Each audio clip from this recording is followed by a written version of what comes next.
back to give us all the details. That's right. I'm going to give good news. I'm going to give good news because I think those hurricanes are going to ratchet up a bit, and I only hope one hits Texas and puts those fires out. But they need some rain in Texas. And they do. Time. And they do. So I'm really hoping. And I don't think we're going to know where they're going to go till tomorrow because that's when the moon changes signs. And whenever the moon changes signs, that's when they change direction. So I really hope they're right about Katia, going out to sea and not running up the eastern seaboard. No, they don't need that again. But that thing down in the Bay of Campeche, if it drift on up toward Texas, that'd be a good thing. I think that's what happens, but we'll know more tomorrow morning. Okay. So, but for each and every one of us, Mercury, the planet of communication, is going into Virgo on Friday, and that's where it was when it retrograded back in August. So we can all look forward to the things that ran amok in August going direct and being straightened out, which is kind of an important thing, and see what happens with Congress and the budget. But for all of us with Mercury, I'm going to start with Virgo because that's the sign it's in. Virgos regain their voice. Virgos have been really kind of just biding their time, keeping things in, trying to assess things. They tried to make new starts. It didn't really go where they wanted it to go.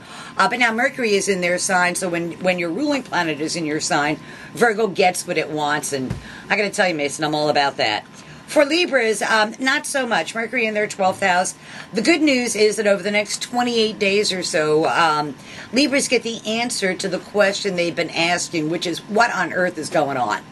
And they finally get that particular definitive answer, which I think as far as Libras go, God, we'd rather know this. Not knowing is killing us.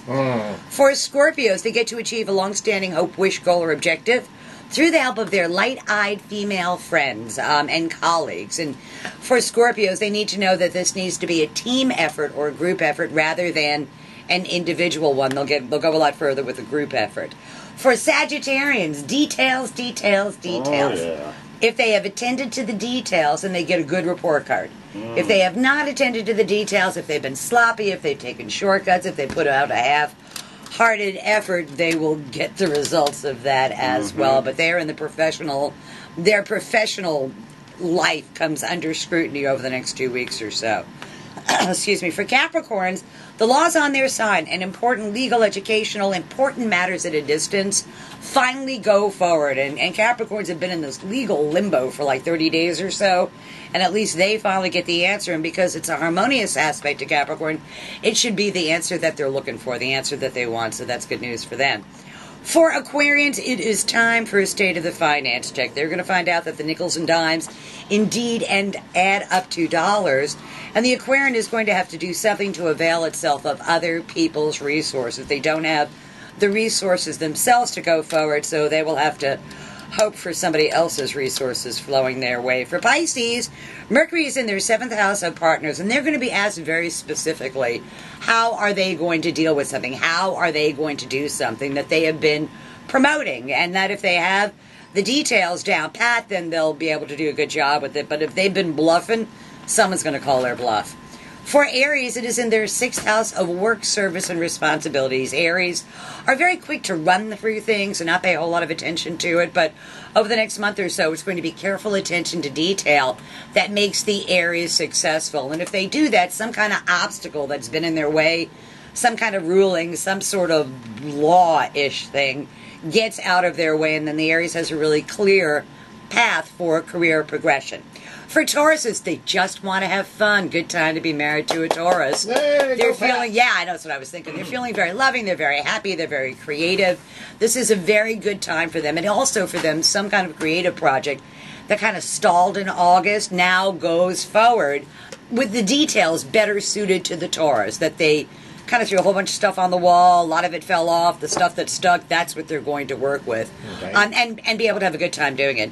Geminis, still, like the United States, need to clean up the mess at home. That is still going on. That mess at home for Geminis is going to continue for the next 4 weeks or so. But they have a better handle on what they need to do. They just need to get to the specifics of exactly how they're going to do it, which I know that we are waiting for our government to give us some specifics. For Cancers, it is in their 3rd house of day-to-day living. The pace of their daily living picks up. Mars is in their sign. They've got a whole bunch of things to do, and nobody better get in their way. For Cancers, more so than any other sign, they're walking around with their last nerve exposed, and God help anybody that gets in their way. Yes, and then for Leos, the last time we're going to talk about, it's about making more money through their words, through their effort, through their ideas. And something that they thought they were going to do last month and it didn't quite come to be because it was sun, detail missing, all comes to be over the next 4 weeks or so. And they have a lot of leverage as far as that goes because the sun is there and Venus is there and now Mercury there. They can give compelling reasons why they should be making more money and be able to. So, and their words are what it is that they sell, their words and their ideas rather than their body kind of thing. Gotcha. So Gotcha. That's tomorrow's news today for the 12 signs of the zodiac. Tomorrow night is fashion night out around the area. And I'm going to be at the Saks Fifth Avenue at West Shore between 6 and 8 doing free readings for ladies or gentlemen too if they come to Saks. So about what their future is. All right, come sack out with come Janet. sack out with me, exactly. Fashion night out tomorrow night at Saks on West Shore. And go Buccaneers. Yeah. I'm very excited about that. I have high hopes for our team, and I think they win 10. All right. I don't know which 10, but 10 would be good. And we'll see you next Wednesday. Always a pleasure.